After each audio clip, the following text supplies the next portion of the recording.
you can please find your favorite seat.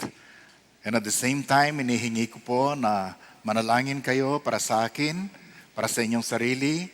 At dalangin natin ng Holy Spirit ay maging malaya sa pagkilos sa ating mga buhay. At sa bawat isa sa inyo, mga kaibigan, mga kapatid, meron kayong mga struggles ngayon, this is the time for you to come to the Lord, to worship Him with all your heart. Purihin po ang Panginoon. Purihin ang Panginoon. Totoo po ang sabi ni Pastor Eldan sa kanyang dalangin. Mula March 1, that is Tuesday, level 1 na ang Metro Manila. Okay? At saka maraming parts ng buong Pilipinas. Nang ibig sabihin, mga kapatid, mas matindi ang laya nating kumilos. At posibleng ang maraming mga paaralan ay magbalik na sa face-to-face in some areas, although ito ay gradually. Okay? Pero paalala po, 30 days na lamang po at matatapos na ang ating 52 days of renewal. Alam natin, marami pa ang dapat isaayos, i-renew sa ating buhay, sa ating ministry, bilang mga lingkod ng ating Panginoon. Pandemic pa rin po, at sinabayan pa po ng Russian invasion of Ukraine.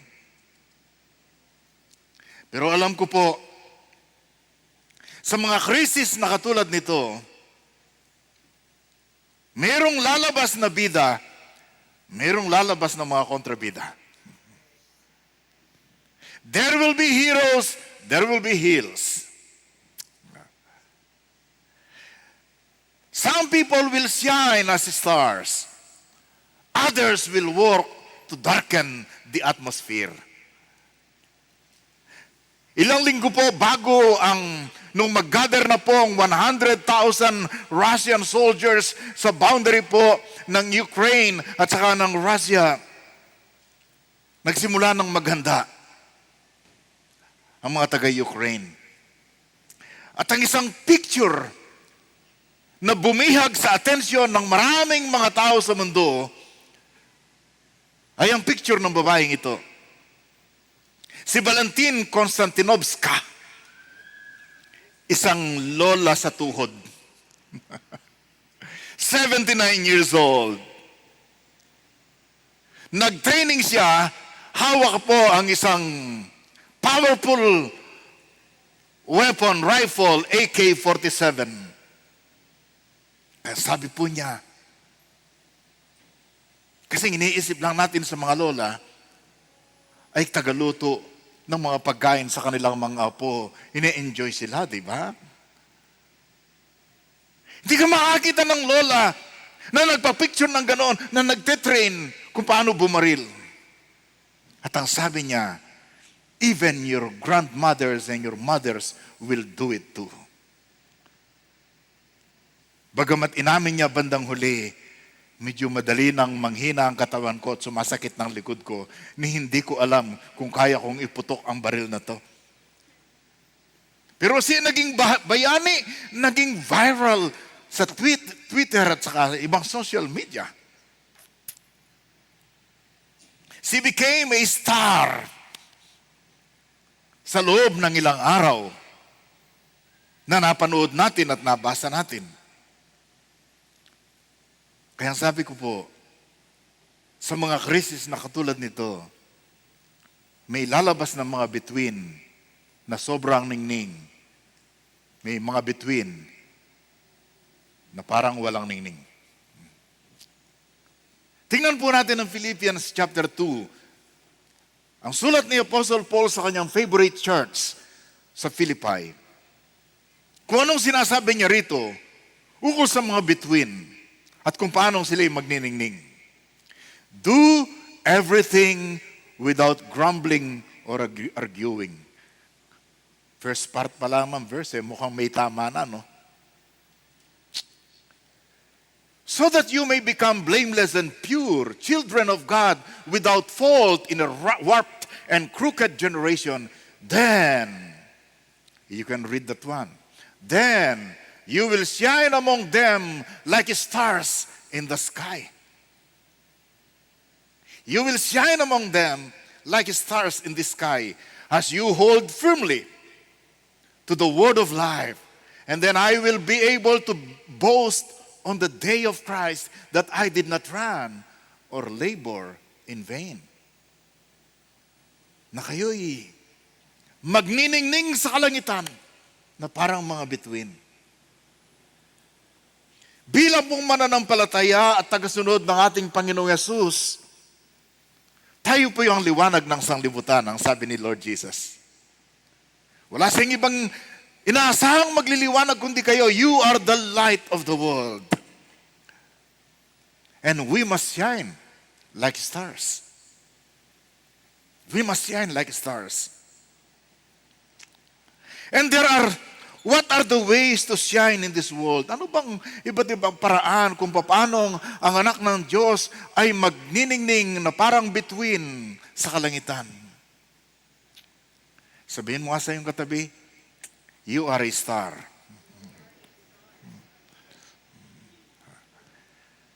Sagutin mo siya, ikaw rin. Pero sana hindi ka matulad sa iba na mga bituin na walang ningning, di ba? So there are two ways na titingnan po natin kung paano ang isang anak ng Diyos ay magliliwanag na parang bituin. Kung paano tayo magniningning na parang bituin. Number one, behave as a child of God. Behave as a child of God. Ito po'y tumutukoy sa ating kilos, sa ating asal, sa ating ugali bilang mga anak ng Diyos. Nakita po natin ito nung nakaraan na tayo'y mga anak ng Diyos, di ba?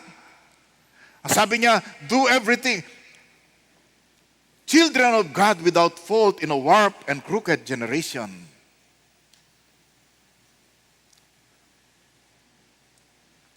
How do we behave as children of God? Number one, remember who you are. Anong ibig sabihin nun?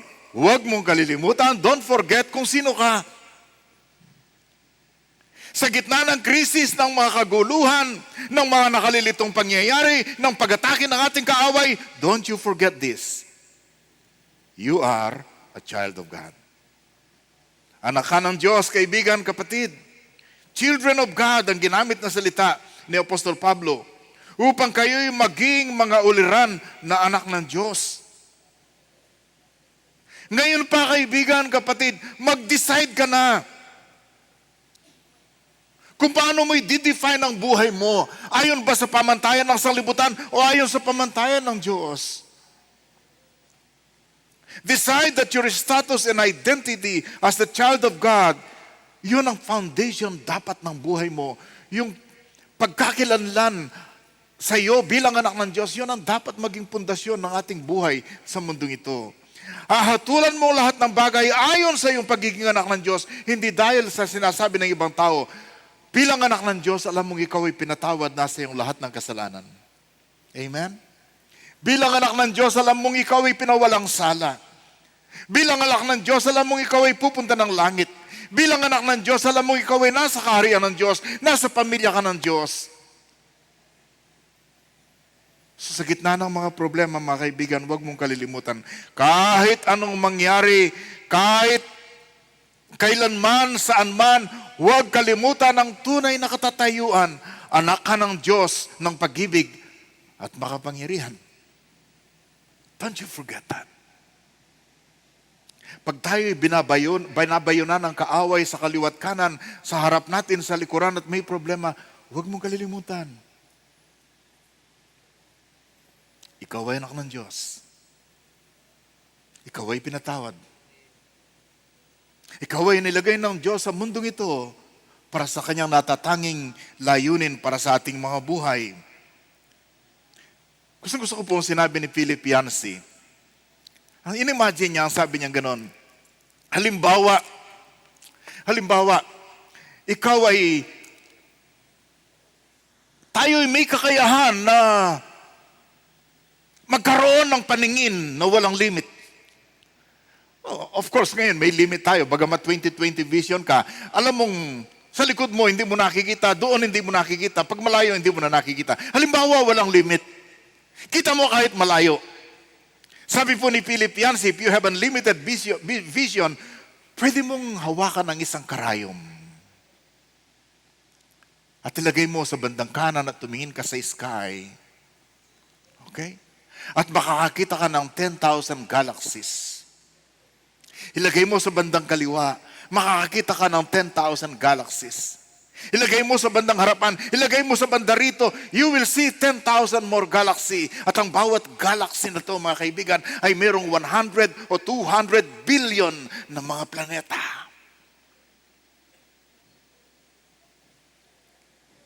At alam mo ang maganda rito? Ang Diyos natin ang lumikha ng lahat ng yan. At ang Diyos na ito ay ang iyong Ama, na Diyos ng pag-ibig at makapangyarihan. Anong problema mo? Anak ka pala ng Diyos na ito na lumikha ng lahat ng bagay na yan. If Jesus is your Savior and Lord, you are the child of God who made all these things. Remember who you are. Okay? Number 2, reject what is dirty.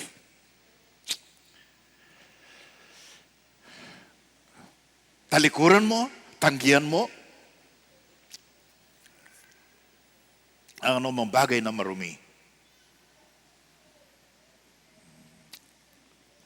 Anong bagay nagpapalambo, nagiging cloudy ang iyong paningin. Reject or avoid anything that will darken your life and your light. Tanggihan mo ang anumang bagay na nagpapadilim sa iyong pananaw, sa inyong kapaligiran. Remove or avoid anything na pwedeng maglagay ng mantsa sa iyong buhay. Pati na yung nakikita mong ordinaryong bagay, ordinaryong kasalanan lang. Di ba?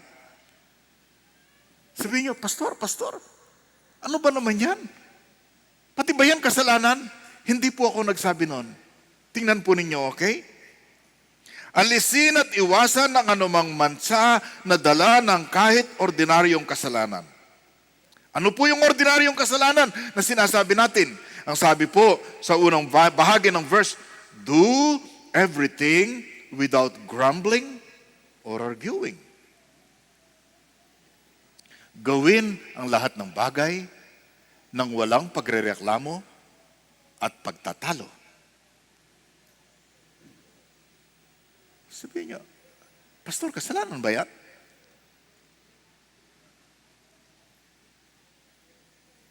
Kasi masyadong regular, masyadong normal, masyadong ordinary, hindi nga iniisip ng iba na kasalanan to. Sino sa inyo may kilala na reklamador? Huwag na lang kayong tumingin sa inyong tabi. Okay?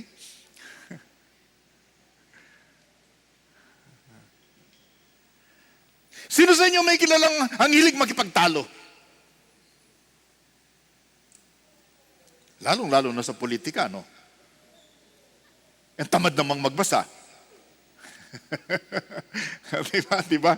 Yun ang ano natin eh. Ang ibig sabihin ng words na ginagamit, pagtatalo, pag-aaway, pagrereklamo.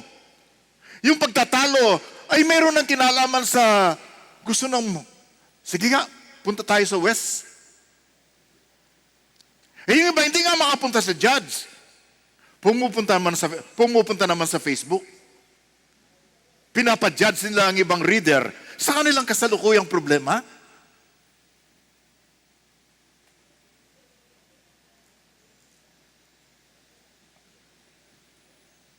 Alam nyo, dalawang bagay ang pansinin po ninyo sa pagrereklamo, sa complaining, at saka sa arguing. Ang pagiging reklamador at pagrereklamo ay lason sa kaluluwa at sa kapaligiran mo.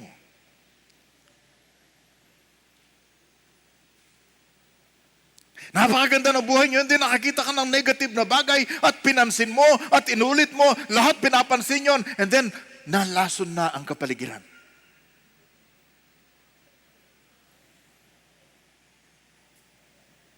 Kaya yung pagiging thankful ng isang Kristiyano nawawala, napapalitan po ng pagrereklamo.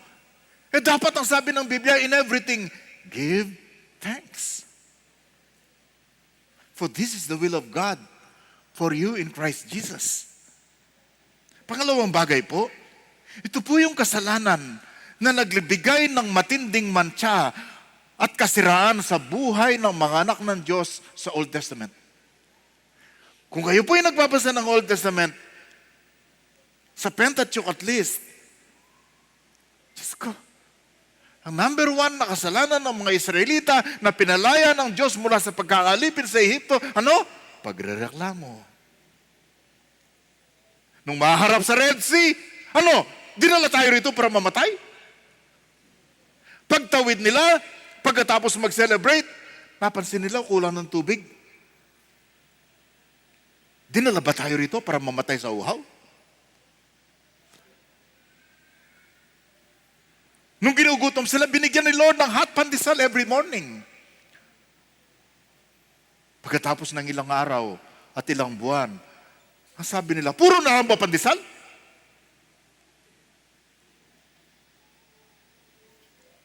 Kaya kahit ang mabait na si Moses, napikon Diba? Kahit ang Diyos nagsawa, sige, hatulan ko kayo, ang daming namatay. Ano kaya pag magrereklamo, pag paulit-ulit ang reklamo tayo, i-judge tayo ng Panginoon? Ako. Di ba sa kanila, nagpadala siya ng maraming ahas, tapos nagpadala siya ng salot, bumuka ang lupa. Huwag naman sana. Huwag naman sana. So, yung pagrereklamo na iniisip niyong ordinaryo, iwasan po yun. Sisira yun sa ating buhay. Yun ay pupundi sa ating liwanag. Yun ay magpapadilim sa ating kapaligiran. Pangalawa, o pangatlo, renew what is clean. Baguhin, i-revive. Kung tatanggihan po ang marumi at tatanggalin, i-revive naman po ang bagay na malilinis sa ating buhay.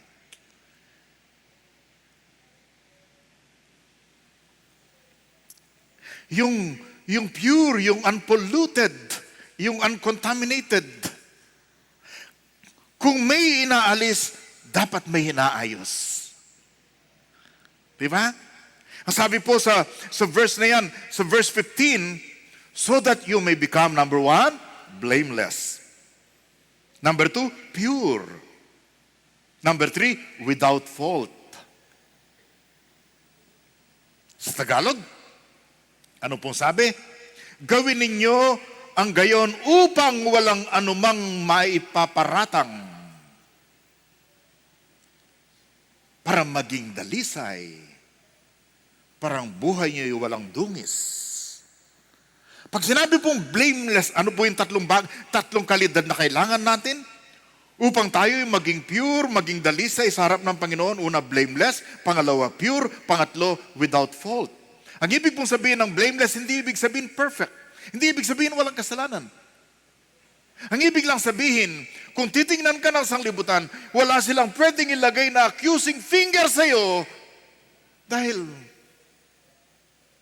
marami kang sablay. Nang ibig sabihin, kung malinis ka, kahit pagbintangan ka, alam mong hindi magtatagumpayan because you are blameless.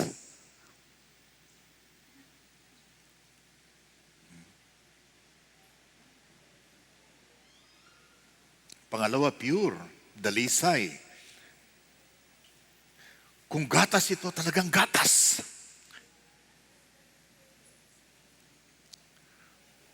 Walang halong orange, di ba? Pure milk siya.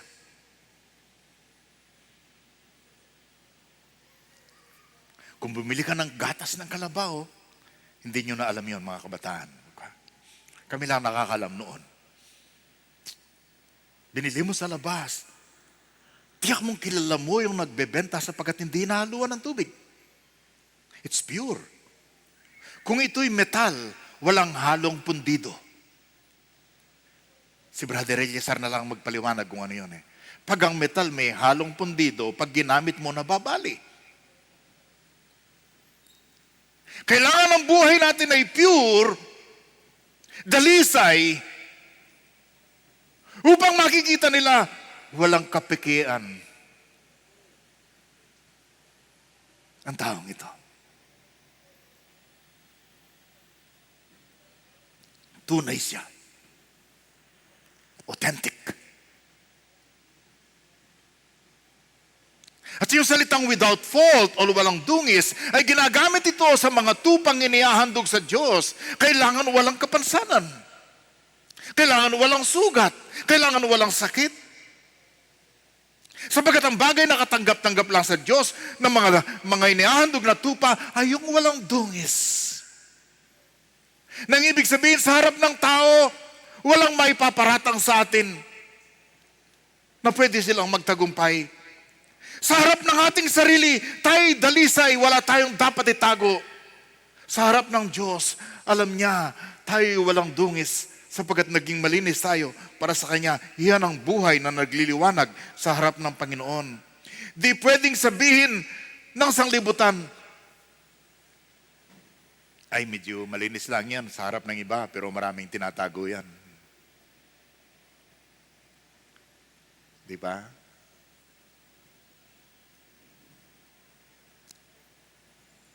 Maraming secret. Tayo naman, totoo yata marami tayong secret. Akala natin secret, ngayon pala open na sa iba. Di ba?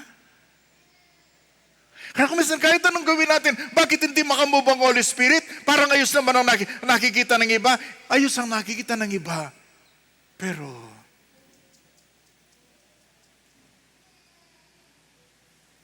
alam ng Diyos na marami tayong dapat ayusin. Ang hinihingi ng Diyos to shine like a star para magkaroon tayo ng star qualities ay mabuhay tayo sa authenticity, hindi sa pagiging peke. Mabuhay tayo sa katotohanan, hindi sa kasinungalingan. Mabuhay tayo sa pagpapatawad at pag-ibig, hindi po sa paggalit at sa pagtatanim ng sama ng loob. Mabuhay po tayo bilang tunay na mga anak ng Diyos, hindi parang anak ng ating kaaway, ng mga demonyo. Tayo ay citizens of God's kingdom. We are not citizens of the kingdom of Satan. In this way, we will shine like stars because we are behaving as children of our Heavenly Father, the living God. Tayo yung maasal at kumikilos na mga tunay na mga anak ng Diyos, ang Diyos na makapangyarihan. You will shine like a star. Pangalawa, be bold. Be bold.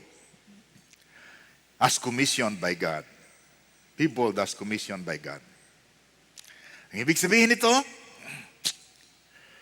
maging matapang, maging malakas ang loob, ukol sa mga bagay na pinagagawa ng Diyos sa iyo. Bold meaning brave, meaning courageous, unashamed. Then you will shine among them like stars as you hold firmly, as you hold tightly to the word of life. Sa ibang translation, ang gamit po rito yung hold firmly, yung hahawakan mong mahigpit na mahigpit. Yung yayakapin mo ito ng buong pit, hindi pwedeng makuha sa iyo. Meaning you have to be very convinced sa iyong pinaniniwalaan.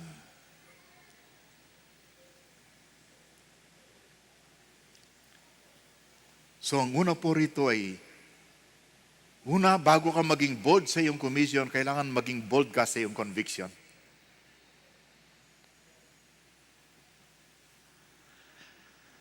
Bago mo maibigay yung iba, yung word of life sa iba, kailangan sa puso mo matibay ang paninindigan na ito ang tama, ito ang totoo. Na hindi ka madaling madala sa kaliwa o sa kanan. Because alam mo, ang pinaniniwalaan mo, ang natanggap mo, ay ang mabuting balita ng kaligtasan mula sa ating Panginoong Jesucristo. Mga kaibigan, mag-ingat po tayo dito. Pag madalas po tayong mawala sa grupo ng mananampalataya at hindi natin ginagamit to, hindi natin sinishare ito, lumuluwag po ang pagkakahawak natin sa mabuting balita. Bandang uli, hindi na natin ituturing ito na ganun ka-importante. Na pwede na natin, bandang uli sasabihin mo, hindi mahalaga kung anong reliyon, kahit saan ka, ligtas ka.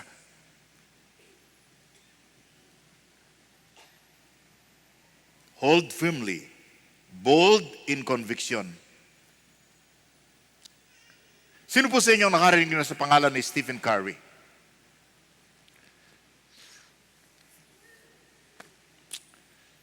Recently awarded as the best three-point shooter in the history of the national of NBA.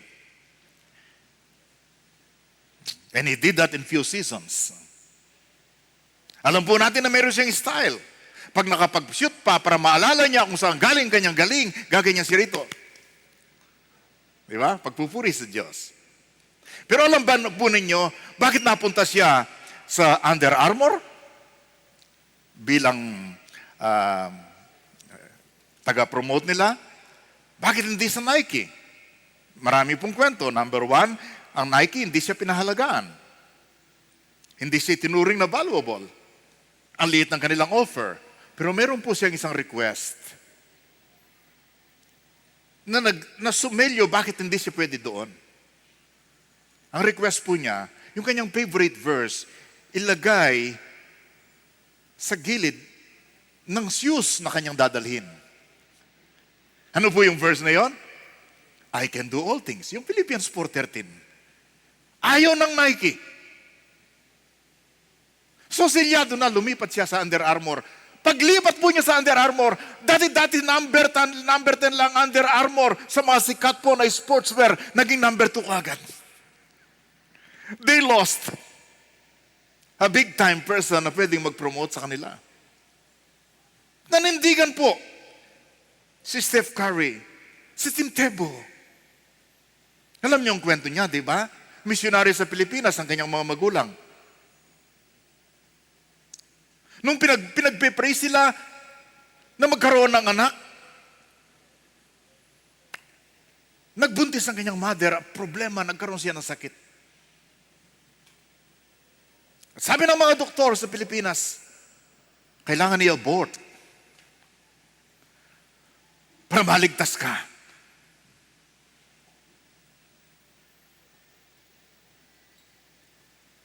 So all the doctors were saying, the only way we want to be sure na ikaw ay maliligtas, kailangan i-abort ang baby. Hindi pumayag ang mother. Sapagkat ang alam niya, dinalangin niya sa Panginoon ito, at ang Diyos niya ay makapangyarihan, nanindigan siya para doon. So they kept the baby. At nung ipanganak po ang baby, napakalusog. Ang sabi ng mga doktor na tumingin sa kanya dati, the greatest miracle na nakita namin sa pagiging doktor. At si Tim Tebow, naging famous sportsman sa American football. At lagi siyang kinukuha para mag-promote sa pro-life issues. Dahil sa kanyang naging paninindigan, akalain mo nung mag-asawa, binigyan pa siya ni Lord ng isang dating Miss Universe. Manindigan kayo, baka makakuha ka ng Miss Kaloka, no? Mr. Di ba?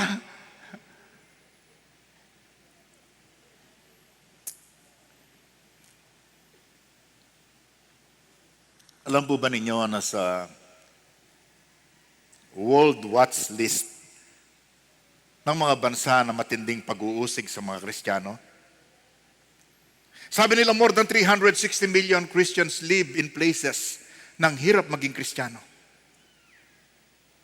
5,898 Christians were killed in 2022 alone.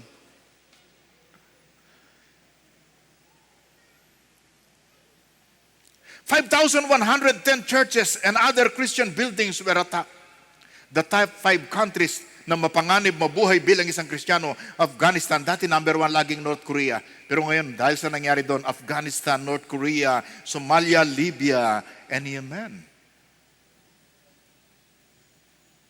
Ang isang young lady isang teenage girl sa Malaysia, sinabihan ng kanyang father, pag nagpabaptize ka sa Christian group na yan, hindi ka na makakauwi ng bahay. Nagpabaptize siya, pero nung umalis ng bahay, nagdala na siya ng bag. Sapagkat alam niya, hindi na siya pwedeng makauwi. Bold in conviction. Isang young man sa Singapore, sinabihan kasi ng kanyang father na hindi pwedeng magpatuloy sa church na yon. Otherwise, hindi ka na pwedeng tumira sa bahay na to. Pinilit pa rin niyang pumunta sa church at pinilit pa rin niyang pumunta sa manatili sa kanilang bahay kahit hirap.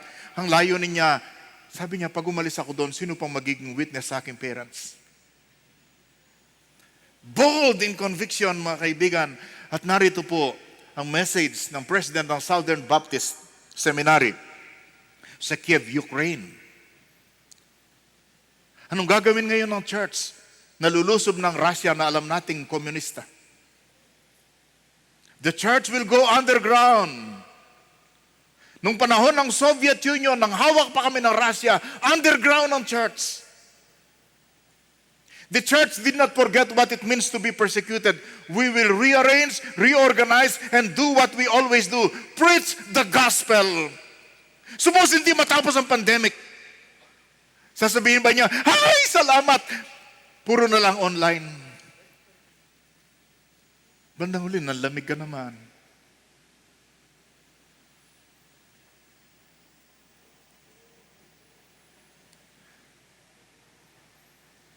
First, you should be bold in your conviction.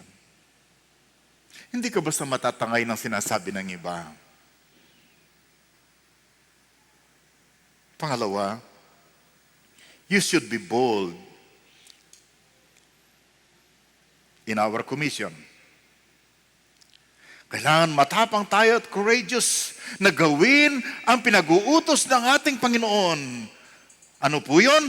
This week and next week, ang pangangaral ng mabuting balita, ang pagre-recover ng dating mga kasamahan at pagre-rescue ng mga taong wala pa sa ating Panginoon.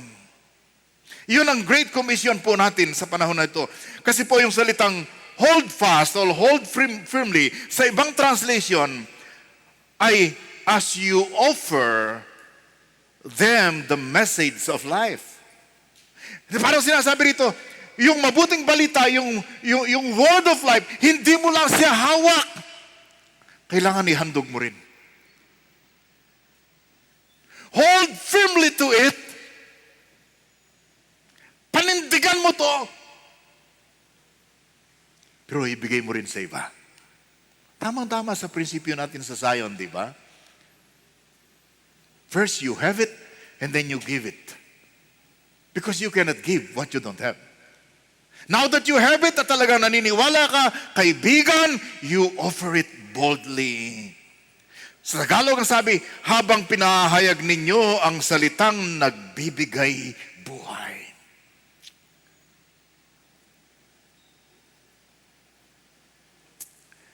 Last week, or the other week, yes, last week,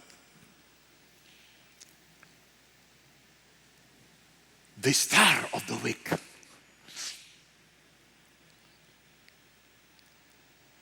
Nakapag-share siya ng gospel sa almost 26 people. Akalain mo? Ang trabaho lang niya rito, ang kanyang ministry, ay yung tagakuha ng aking mga gamit. Pero sa labas pala, meron siyang vision. Lord, 52 days ito. Pwede ba akong maka-52? Sa'yo, hindi ko naman hinihingi yun eh.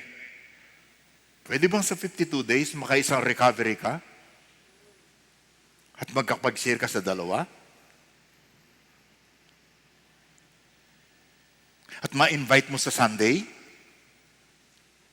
communion, at saka sa ating anniversary, sa second Sunday. Pumalakpak nga sa inyo, ang excited sa anniversary ng Zion.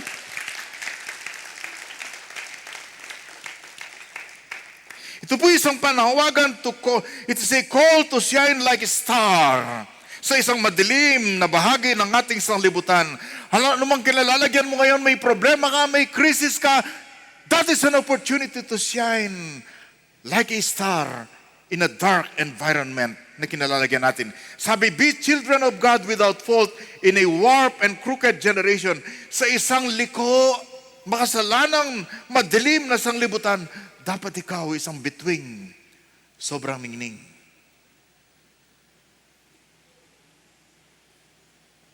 Sinasabi ko po sa inyo uli, madilim po ang sanglibutan natin. Malapit na tayong mag-level 1 and then may announcement na naman, mayroong Omicron variant. Bakit pagpatapos ng isa, ina-announce ka agad mayroong iba, no? Tapos ang conclusion lang pala, magpa-booster ka. Ang dilim eh. Di ba? Halimbawa, alam po ba ninyo kung sino mga na-COVID sa mga royalties?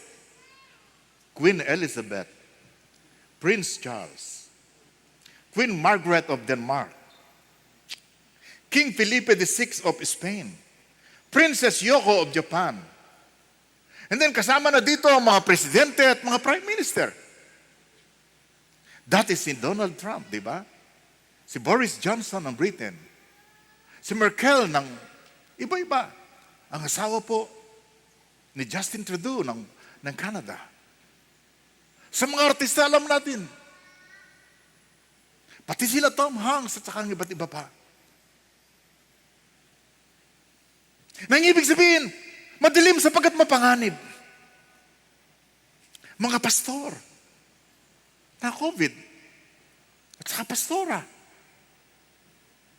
Mga bishop, mga ordinaryong member, mga children na maliliit. Ganun po kadilim ang mundong ginagalawan natin, mga kaibigan. And then the Russian invasion of Ukraine, mula sa Cold War na nahimik and then naging hot war, naging shooting war. It is one of the deadliest ground invasion since World War II. At ang economic devastation po na dala ng pandemic. Ewan ko po, parang sa tingin ko, sa kasaysayan ng aking buhay bilang driver, ito yata ang pinakamataas na binabayaran ko sa diesel.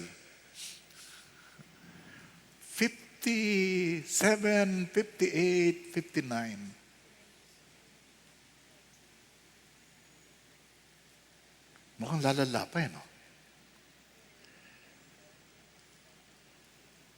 At yung kasinungalingan na dala-dala ng ating pagsisiraan sa politika. Period. Okay? Hindi ko nadadagdagan. Kasi hindi naman kayo pwedeng sumagot eh. Dadagdagan ko yon pag pwede na kayong sumagot. Magkaroon tayo ng forum about politics. Okay? Pero bago ang forum, meron tayong mock election. Sinong pipiliin mo? Diba? Bibilangin natin yon. And after the forum, magkaroon rin ng mock election. Ako, excited kayo doon, di ba? Ang problema, baka yung ibang walang alam, hindi pupunta. Yan ang kuha natin. Sana dumating ang maraming mga tao. And then of course, namatay si Nightbird at age 31.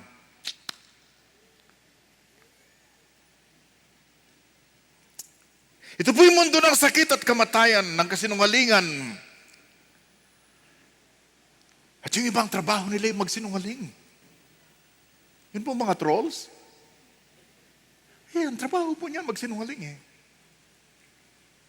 Kaya hindi ko masikmura. No. That's not a good term. Hindi ko po malaman kung paano ang isang Christian ay ganun ang maging trabaho. Di ba? Madilim dahil nakakatakot ang pangyayari. Madilim dahil marumi at makasalanan ang sanlibutan. Madilim dahil sa demonic forces na bumibira sa atin. Madilim dahil may liwanag pero tinakpan naman ng kanyang maling asal.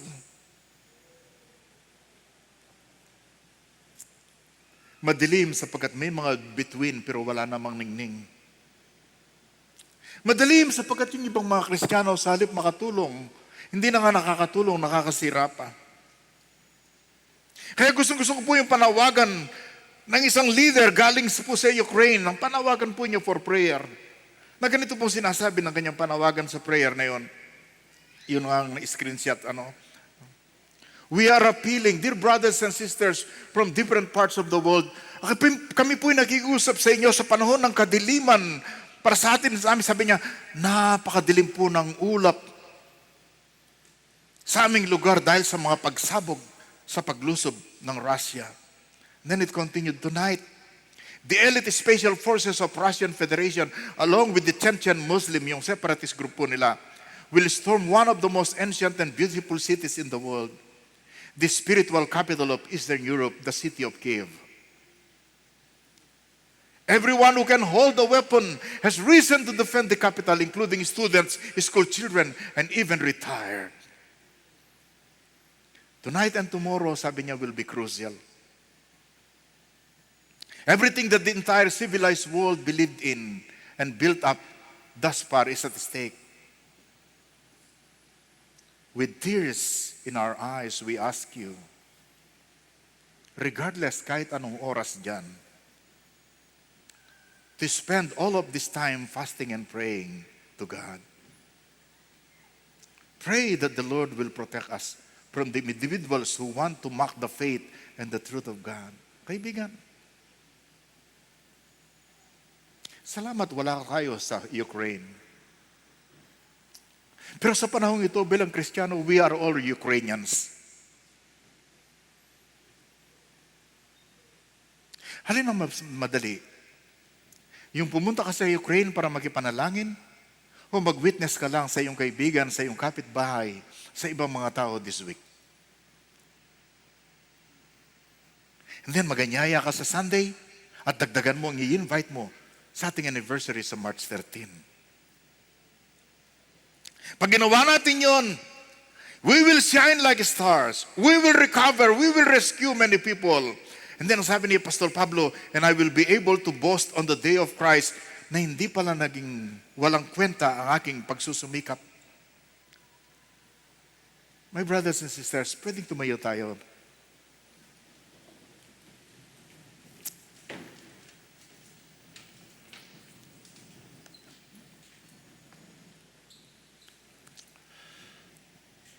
Alam niyo tayong mga Pilipino, young and old,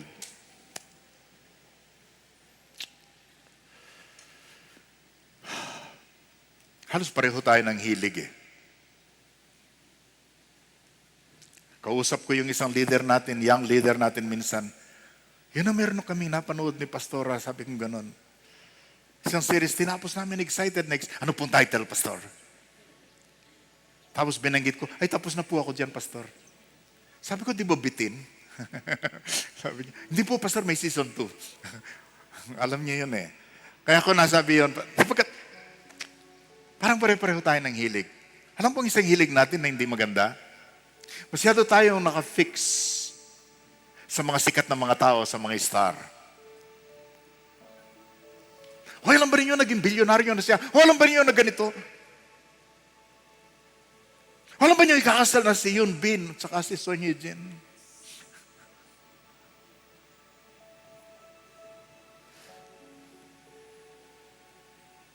Sa isang mundo na inahatulan tayo on the basis of your popularity and performance and possession.